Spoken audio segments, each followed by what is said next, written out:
Air conditioners, a modern marvel, have revolutionized our lives.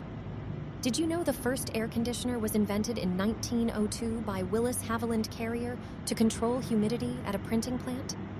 Air conditioners not only cool but also filter and dehumidify air, improving indoor air quality.